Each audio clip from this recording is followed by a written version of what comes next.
Ngayong gabi sa Cayetano in Action with Boy Abunda.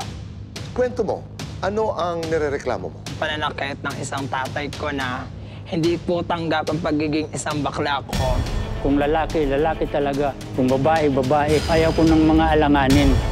Nakaranas po ako ng ugbugin niya ako, isa ko, tsaka niya po ako pinapalo-palo. Tapos tiniwarik niya po rin ako sa punong mangga. Naisipan ko yun na mag-suicide na lang kaysa naman sa paulit-ulit na ako sinasaktan ng tatay ko. Bago na lang siya para bago rin yung magtingin ko sa kanya. Katanggap-tanggap po ba sa inyo na pumasok po sa isip ng anak nyo na mawala na lang siya sa mundong ito?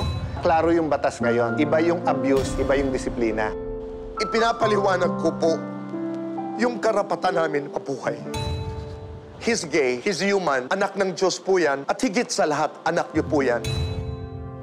Una po, pinutulan niya na po ako ng ilaw 3 days. Wala po siyang abiso, wala pa po akong utang noon. Ang mahal po ng singil niya sa akin, sa lahat ng mga renter. Wala po akong reklamo noon. Doon lang sa bigla niyang putol na walang abiso. Kasi naaapekton po yung mga anak ko po eh.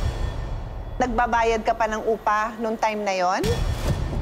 Pero bakit parang intindi ko 8 months ka na yatang hindi nagbabayad? Baliktarin mo, pinatira kita ng libre. Biglang lumapit si ate. Eto, titulo, sa akin ka magbayad. Magbabayad ka ba basta-basta? Pag ikaw ay nangungupahan, may kasunduan ka sa landlord, kailangan respetuhin mo yon. Sobrang touching ng kanyang buhay. Sobra ako na-inspire to the point na pag napanood nyo, parang iisipin mo talaga na, ikaw, ano pa bang pwede mong gawin para ikaganda ng buhay ng ibang tao?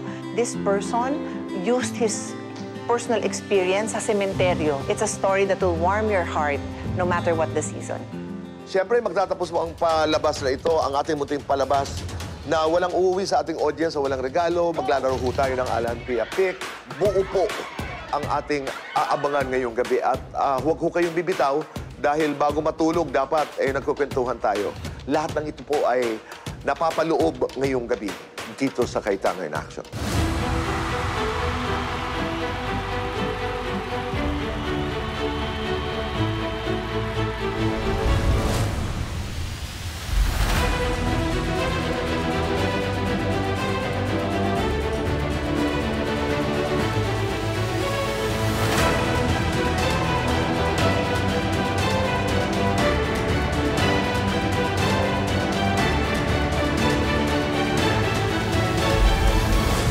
Narito sina Kuya Alan. Ako po ang inyong Kuya Alan, kakampi nyo sa batas. Ipaglalaban natin ang totoo at yung patas. Ate Pia. Ako naman po ang inyong Ate Pia, kampyon ng mga kababaihan at kabataan, handang ipagtanggol ang inyong karapatan. At Tito Boy. Maupay nga gabi ay umatanan. Ako po si Boy Abunda.